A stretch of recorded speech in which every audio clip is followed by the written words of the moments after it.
ನೀವೇನು ನಮ್ಮ ಚಾನಲ್ಸ್ಗೆ ಸಬ್ಸ್ಕ್ರೈಬ್ ಆಗಿಲ್ಲ ಅಂದರೆ ಈ ಕೂಡಲೇ ಸಬ್ಸ್ಕ್ರೈಬ್ ಬಟನನ್ನು ಒತ್ತಿ, ಹಾಗೆ ಪಕ್ಕದಲ್ಲಿರುವ ಬೆಲ್ ಐಕಾನ್ನ ಕ್ಲಿಕ್ ಮಾಡಿ. ಫಸ್ಟ್ ಕಾರ್ಡ್ 6 ಆಫ್ ಸ್ವಾರ್ಡ್ಸ್ ಬಂದಿದೆ. ಮೇ ಬಿ ತುಂಬ ಕ್ರೇಜ್ ಇರ್ಬೋದು ನಿಮಗೆ ಗೇಮ್ಸ್ ಬಗ್ಗೆ, ಆಟಗಳ ಬಗ್ಗೆ. ಬೈಯಿಂಗ್ ಪ್ಲೇ ಸ್ಟೇಷನ್ಸ್ ಅಂತ ತೋರಿಸ್ತಾ ಇದೆ ಕಾರ್ಡಲ್ಲಿ. ಸಮಥಿಂಗ್ ಟ್ರಾವೆಲಿಂಗ್ ಅಂತ ಹೇಳುತ್ತೆ, ಟ್ರಾವೆಲ್ ಮಾಡಿ ಎಲ್ಗಾದ್ರೂ ಹೋಗಬೇಕು ಅನ್ನೋ ಪ್ಲ್ಯಾನ್ ಇರುತ್ತೆ ನಿಮಗೆ. ಬಟ್ ಸ್ವಲ್ಪ ಕ್ಯಾನ್ಸಲೇಷನ್ಸ್ನ ನಾನು ಜಾಸ್ತಿ ಹೇಳ್ತೀನಿ. ಥಿಂಕಿಂಗ್ ಆಫ್ ಪಾಸಿಬಿಲಿಟೀಸ್ ಅಂತ ಹೇಳುತ್ತೆ. ರೀಲೊಕೇಟ್ ಆಗಲ್ಲ, ನೀವು ಥಿಂಕ್ ಮಾಡ್ತೀರಾ ನಾನು ರೀಲೊಕೇಟ್ ಆಗಲ್ಲ, ಶಿಫ್ಟ್ ಆಗಲ್ಲ, ಮನೆ ಚೇಂಜ್ ಮಾಡಲ್ಲ, ಮೂವ್ ಆಗಲ್ಲ, ಬೇಡವಾ, ಮೇ ಬಿ ಫಾರಿನ್ ಲ್ಯಾಂಡ್ ಅಥವಾ ಬೇರೆ ಸ್ಟೇಟ್ಗೆ, ಊರಿಂದ ಊರಿಗೆ ಅಂತ ಸ್ವಲ್ಪ ಟೈಮ್ ತಗೊಳುತ್ತೆ. ಮನೆಯವರಿಂದ ನಿಮ್ಮನ್ನು ದೂರ ಮಾಡುತ್ತೆ, ಫ್ಯಾಮಿಲಿಯಿಂದ ಅಂತ ಹೇಳುತ್ತೆ.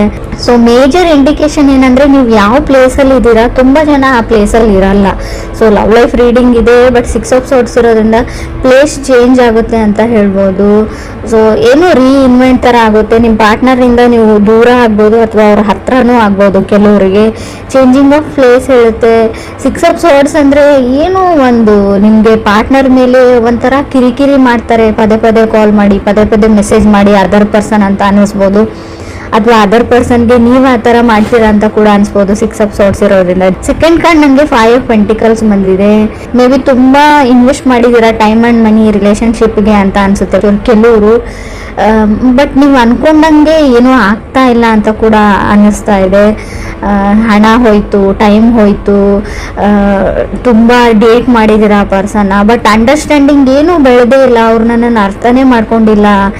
ಏನು ಹೀಗೆ ಆದರೆ ಹೇಗೆ, ಮುಂದೆ ಫ್ಯೂಚರು ಭವಿಷ್ಯ ಹೇಗೆ ಅಂತ ಥಾಟ್ಸ್ ಸ್ಟಾರ್ಟ್ ಆಗುತ್ತೆ ನಿಮಗೂ ಅಥವಾ ಅದರ್ ಪರ್ಸನ್ ಅಂದರೆ ನೀವು ಕನೆಕ್ಟ್ ಆಗಿರೋ ವ್ಯಕ್ತಿ. ಮೇ ಬಿ ನೀವು ಮದುವೆನೇ ಆಗಿರ್ಬೋದು ಅಥವಾ ರಿಲೇಷನ್ಶಿಪ್ಪಲ್ಲಿ ಇರ್ಬೋದು, ಕಮಿಟ್ ಆಗಿರ್ಬೋದು. ಥರ್ಡ್ ಕಾರ್ಡ್ ಕಿಂಗ್ ಆಫ್ ಸ್ವಾರ್ಡ್ಸ್ ಬಂದಿದೆ. ಕೆಲವರು ಕಿಂಗ್ ಆಫ್ ಸ್ವಾರ್ಡ್ಸ್ ಅಂದರೆ ಯಾವುದೋ ಒಬ್ಬ ವ್ಯಕ್ತಿನ ನಿಮ್ಮ ಲೈಫಿಂದ ಕಟ್ ಆಫ್ ಮಾಡ್ತೀರಾ ನೀವು. ಚೇಂಜ್ ಅಂತ ಹೇಳ್ತೀನಿ. ತುಂಬ ಕಾನ್ಫಿಡೆನ್ಸ್ ಇರುತ್ತೆ. ಮೇ ಬಿ ಕೆಲವ್ರಿಗೆ ಈ ಥರ ಹೇಳ್ತೀನಿ ಅಂತ ತಪ್ಪು ತಿಳ್ಕೊಬೇಡಿ. 5 ಇಯರ್ಸಿಂದ ಮದುವೆ ಆಗಿರೋರು ಕೂಡ ಸಪ್ರೇಟ್ ಆಗುವಂಥ ಚಾನ್ಸಸ್ ಇದೆ. ಮದುವೆ ಆಗಿ 5 ಇಯರ್ಸ್ ಆದರೂ ಸಪ್ರೇಟ್ ಆಗ್ತೀರಾ, ಡಿವೋರ್ಸ್ಗೆ ಅಪ್ಲೈ ಮಾಡ್ತೀರಾ ಕೆಲವರು. ಪೇಷನ್ಸ್ ಇಸ್ ಎ ಕೈ. ಸ್ಪೀಚ್ ಬಗ್ಗೆ ಹೇಳ್ತೀನಿ ನಾವು. ನೀವು ಹೇಗೆ ಮಾತಾಡ್ತೀರಾ ಅದ್ರ ಬಗ್ಗೆ ಹುಷಾರಾಗಿರಿ. ಅಲ್ಲ ಏನಾದರೂ ಆಗಲಿ ನಾನು ದೂರ ಆಗೋಕ್ಕೂ ರೆಡಿ ಇದ್ದೀನಿ ಅನ್ನೋ ಹಾಗಿದ್ರೆ ಮಾತ್ರ ಜಗಳ ಮಾಡ್ಕೊಳ್ಳಿ. ಸಣ್ಣ ಪುಟ್ಟ ಜಗಳ ನಿಮ್ಮನ್ನು ಬೇರೆ ಮಾಡುತ್ತೆ. ಆದಷ್ಟು ಮಾತಾಡದೆ ಇದ್ಬಿಡಿ ಅಂತ ನಾನು ಹೇಳ್ತೀನಿ. ಫೋರ್ತ್ ಕಾರ್ಡ್ ನನಗೆ 9 ಆಫ್ ಸ್ವಾರ್ಡ್ಸ್ ಬಂದಿದೆ. ಆಂಗ್ಸೈಟಿ, ತುಂಬ ಆತಂಕ, ಸ್ಟ್ರೆಸ್ಸು, ಡಿಪ್ರೆಷನ್ಗೆ ಹೋಗ್ಬೋದು ನೀವು 9 ಆಫ್ ಸ್ವಾರ್ಡ್ಸ್ ಅಂದರೆ. ಆಲ್ಮೋಸ್ಟ್ ಕೆಲವ್ರದ್ದು ಸಪ್ರೇಷನ್ ಲೆವೆಲಿಗೆ ಬಂದು 9 ಆಫ್ ಸ್ವಾರ್ಡ್ಸ್ ಕೆಲವ್ರದ್ದು ಭಯ ಆಗೋಕ್ಕೆ ಶುರುವಾಗ್ಬಿಡುತ್ತೆ. ನಾನು ಯಾಕೆ ಇಷ್ಟು ಚಿಕ್ಕ ವಿಷಯಕ್ಕೆ ಜಗಳ ತಗೊಂಡೆ, ನಾನು ದೂರ ಆಗ್ತಾ ಇದ್ದೀನಿ ಅಂತ. ಸೊ ನಾನು ಮುಂಚೆನೇ ಇಂಡಿಕೇಶನ್ ಕೊಡ್ತಾ ಇದ್ದೀನಿ, ಸುಮ್ಮನಿದ್ದು ಬಿಡಿ. ಫಿಫ್ತ್ ಕಾರ್ಡ್ ನನಗೆ 7 ಆಫ್ ಕಪ್ಸ್ ಬಂದಿದೆ. ಸೊ ನಿಮಗೆ ಯಾರೋ ಮೋಸ ಮಾಡ್ತಾ ಇದ್ದಾರೆ. 7 ಆಫ್ ಕಪ್ಸ್ ಮೀನ್ಸ್ ನೀವು ಕನೆಕ್ಟ್ ಆಗಿರೋ ವ್ಯಕ್ತಿ ಚೀಟ್ ಮಾಡ್ತಾ ಇದ್ದಾರೆ ಅಂತ ಅರ್ಥ ಆಗುತ್ತೆ. ಮೋಸ ಮಾಡ್ತಾ ಇದ್ದಾರೆ ನಿಮಗೆ ಅಂತ ಕೂಡ ಕಾರ್ಡ್ ಹೇಳ್ತಾ ಇದೆ. ಅಬ್ಸರ್ವ್ ಮಾಡಿ, ಹುಷಾರಾಗಿರಿ.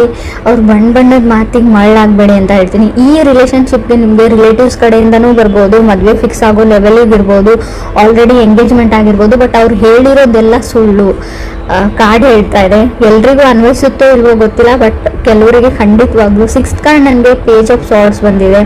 7th ಕಾರ್ಡ್ 7 ಆಫ್ ಪೆಂಟಿಕಲ್ಸ್ ಬಂದಿದೆ.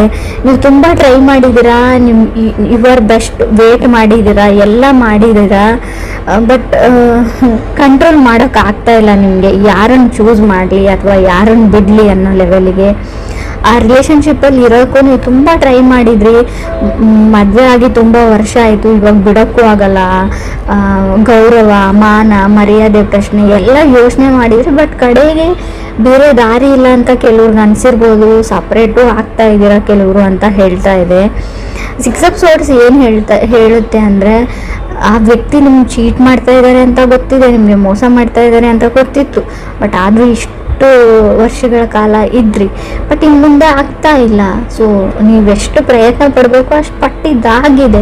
ಸೊ ಅದ್ರ ಬಗ್ಗೆ ಗಿಲ್ಟಿ ಫೀಲ್ ಮಾಡ್ಕೊಳ್ಬೇಡಿ ಅಂತಲೇ ನಾನು ಹೇಳ್ತೀನಿ.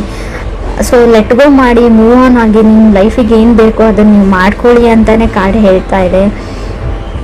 ಸೊ 8th ಕಾರ್ಡ್ ನನಗೆ 4 ಆಫ್ ಕಪ್ಸ್ ಬಂದಿದೆ. 4 ಆಫ್ ಕಪ್ಸ್ ಅಂದರೆ ನಿಮಗೆ ಮಲ್ಟಿಪಲ್ ಆಪ್ಷನ್ಸ್ ಬರುತ್ತೆ ಖಂಡಿತವಾಗ್ಲೂ. ಸೊ ಕೇರ್ಫುಲ್ಲಾಗಿ ಅದರಲ್ಲಿ ನೀವು ಚೂಸ್ ಮಾಡ್ಕೊಳ್ಬೇಕಾಗುತ್ತೆ. ಇದು ನಿಮ್ಮ ಲೈಫ್ ಪ್ರಶ್ನೆ. ಸೊ ಮದುವೆಗೆ ರೆಡಿ ಮಾಡ್ಕೊಳ್ತಾ ಇದ್ದೀರಾ ಅಂತಲೂ ಗೊತ್ತು, ಸೆಟ್ಲ್ ಆಗಬೇಕು ಅಂತ ಡಿಸೈಡ್ ಮಾಡಿದ್ದೀರಾ ಕೆಲವರು. ಯಾಕಂದರೆ ನನ್ನ ಅಕ್ಕಪಕ್ಕ ನನಗಿಂತಲೂ ಚಿಕ್ಕವರಿಗೆಲ್ಲ ಮದುವೆ ಆಗ್ತಾ ಇದೆ ಅಂತ ಫ್ರೆಶರ್ ಥರ ನಿಮಗೆ ಫೀಲ್ ಇರ್ಬೋದು. ಸೊ ಅದಕ್ಕೋಸ್ಕರ ನೀವು ಈ ಡಿಸಿಷನ್ನು ತೊಗೊಂಡಿರ್ಬೋದು. ಬಟ್ ಮನೆಯವ್ರನ್ನೇ ನಂಬಿ ಹೋಗ್ತೀನಿ ಅನ್ನೋದು ಕೂಡ ತಪ್ಪು, ಅಥವಾ ನೀವು ನನ್ನ ನಂಬಿಕೆ ಮೇಲೆ ಹೋಗ್ತೀನಿ ಅನ್ನೋದು ಕೂಡ ತಪ್ಪು. ಇಬ್ಬರಿಗಂತೂ ಡಿಸ್ಕಸ್ ಮಾಡಿಬಿಟ್ಟು ಸ್ವಲ್ಪ ಯಾರಿಗಾದ್ರೂ ಗೊತ್ತಿರೋರಿಗೆ ಅವ್ರ ಬಗ್ಗೆ ಇನ್ನೊಂದು ಕಡೆ ಸರ್ತಿ ಎಂಕ್ವೈರಿ ವಿಚಾರಣೆ ಮಾಡಿ ವಿಚಾರಿಸಿ ಈ ಮುಂದಕ್ಕೆ ಹೆಜ್ಜೆ ಇಡೋ ಸರಿ ಅಂತ ಹೇಳ್ತೀನಿ. ಕೆಲವರು ಮೋಸ ಹೋಗೋ ಚಾನ್ಸಸ್ ತುಂಬ ಕಾಣಿಸ್ತಾ ಇದೆ ಅಂತ ನಾನು ಒತ್ತಿ ಹೇಳ್ತಾ ಇದ್ದೀನಿ. ಇದನ್ನು ಮದುವೆ ಅಂತ ಮಾತುಕತೆ ಬೇರೆ. ಇನ್ನು ಕೆಲವ್ರಿಗೆ ನಾನು 9th ಕಾರ್ಡ್ ನನಗೆ ಏಸ್ ಆಫ್ ಕಪ್ಸ್ ಬಂದಿದೆ. ಯಾರನ್ನ ನಿಮ್ಮ ಲೈಫಲ್ಲಿ ಅಲೋವ್ ಮಾಡ್ಕೊಳ್ತೀರಾ ಅನ್ನೋದು ಕೂಡ ನಿಮ್ಮ ಮೇಲೆ ಬಿಟ್ಟಿರೋ ವಿಚಾರ ಅಂತ ನಾನು ಹೇಳ್ತೀನಿ. ಆಪ್ಷನ್ಸ್ ತುಂಬ ಇದೆ, ತುಂಬ ಕಾಂಪ್ಲಿಕೇಟೆಡ್ ಲವ್ ಅಂತ ಅನಿಸುತ್ತೆ. ನೀವು ಪ್ರೀತಿನ ಹುಡ್ಕೊಂಡು ಹೋಗಬೇಡಿ, ಅದಾಗದೇ ನಿಮ್ಮ ಹತ್ರಕ್ಕೆ ಬರುತ್ತೆ ಅಂತಲೂ ಕಾಡೇ ಹೇಳ್ತಾ ಇದೆ. ಕೆಲವ್ರಿಗೆ ಪಾಸ್ಟಲ್ಲಿ ನೀವು ತುಂಬ ಚೆನ್ನಾಗಿ ಹ್ಯಾಂಡಲ್ ಮಾಡಿದ್ದೀರಾ, ಬಟ್ ಎಲ್ಲನೂ ಕಾಂಪ್ಲಿಕೇಟೆಡ್ ಆಗಿ ನಿಮಗೆ ಔಟ್ಪುಟ್ ಬಂದಿದೆ. ಯಾವುದನ್ನು ನೀವು ಸಾಲ್ವ್ ಮಾಡೋಕ್ಕಾಗಲ್ಲ. ಕೆಲವ್ರಿಗೆ ನಾನು ಏಸ್ ಆಫ್ ಕಪ್ಸ್ ಇರೋದ್ರಿಂದ ನೀವು ಸಿಂಗಲ್ ಆಗಿರೋರು ಖಂಡಿತವಾಗ್ಲೂ ನೋ ಮೋರ್ ಸಿಂಗಲ್ ಅಂತ ತೋರಿಸ್ತಾ ಇದೆ. ಖಂಡಿತವಾಗ್ಲೂ ನೀವು ಕಪಲ್ಸ್ ಆಗ್ತೀರಾ, ಪೇರ್ ಆಗ್ತೀರಾ. ಮದುವೆಗೆ ವೇಟ್ ಮಾಡ್ತಾ ಇದ್ದರೆ ಖಂಡಿತವಾಗ್ಲೂ ನಿಮ್ಮ ಮದುವೆ ಫಿಕ್ಸ್ ಆಗೋ ಎಲ್ಲ ಪಾಸಿಬಿಲಿಟೀಸು ಕಾರ್ಡಲ್ಲಿ ತೋರಿಸ್ತಾ ಇದೆ. ಏನು ಅಂದರೆ ಮೇ ಬಿ ನೀವು ಸ್ಟೂಡೆಂಟ್ಸ್ ಇದ್ದರೆ ನಿಮ್ಮ ಫ್ಯಾಮ್ಲಿಯಿಂದ ದೂರ ಹೋಗಿ ಹೈಯರ್ ಎಜುಕೇಷನ್ನ ಮಾಡ್ಬೋದು. ಬಟ್ ನಿಮ್ಮ ಪ್ರೀತಿ ಪಾತ್ರನ, ನಾನು ಲವ್ ಅಂದರೆ ರಿಲೇಷನ್ಶಿಪ್ ಅಂದರೆ ಹುಡುಗ ಹುಡುಗಿ ಅಥವಾ ಹೆಣ್ಣು ಗಂಡು ಮತ್ತೇನೇ ಇರುತ್ತೆ ಅಂತ ಹೇಳಲ್ಲ. ಮೇ ಬಿ ನೀವು ಯಾರನ್ನ ತುಂಬ ಪ್ರೀತಿಸ್ತೀರಾ ಅವರಿಂದ ಸ್ವಲ್ಪ ದೂರ ಹೋಗಬೇಕಾಗುತ್ತೆ ಅಂತ ರೀಡಿಂಗ್ ಹೇಳ್ತಾ ಇದೆ. ರೀಲೋಕೇಟ್ ಆಗ್ಬೋದು ನೀವು ಅಂತ. ಸೊ ಕೆಲವ್ರಿಗೆ ಬೇಸಿಕಲಿ ರಿಲೇಷನ್ಶಿಪ್ಪಲ್ಲಿ ತುಂಬ ಬೇಗ ಬೀಳುವಂಥ ಚಾನ್ಸಸ್ ಇದೆ. ಫಾಲಿನ್ ಇನ್ ಲವ್ ಅಂತ ಕೂಡ 7 ಆಫ್ ಕಪ್ಸ್ ಇರೋದ್ರಿಂದ, ಅದು 5th ಪ್ಲೇಸಲ್ಲಿ ಸೆವೆಂತ್ ಕಾರ್ಡ್ ಬಂದರೆ, 7 ಆಫ್ ಕಪ್ಸ್ ಬಂದರೆ, ನಾವು ಪೇಜ್ ಆಫ್ ಸಾರ್ಟ್ಸ್ ಮಧ್ಯೆ ಬಂದರೆ ಖಂಡಿತವಾಗ್ಲೂ ಅಷ್ಟೇ ಬೇಗ ಬ್ರೇಕಪ್ ಮಾಡ್ಕೊಳ್ಳೋವಂಥ ಚಾನ್ಸಸ್ ಇದೆ. ಸೊ ನಿಧಾನವೇ ಪ್ರಧಾನ ಅಂತ ಹೇಳ್ತೀವಿ.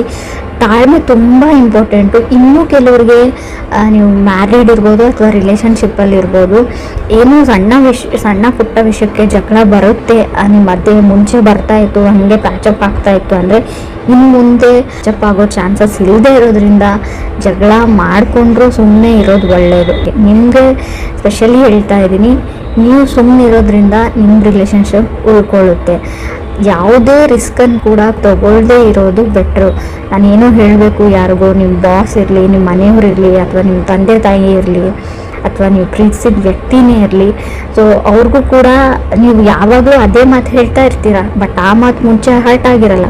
ಬಟ್ ಇವಾಗ ನೀವೇನಾದರೂ ಹೇಳಿದರೆ ಅದೇ ಮಾತು ತುಂಬ ದೊಡ್ಡ ಮಟ್ಟದ ಗಾಯ ಮಾಡುತ್ತೆ ಅವ್ರಿಗೆ.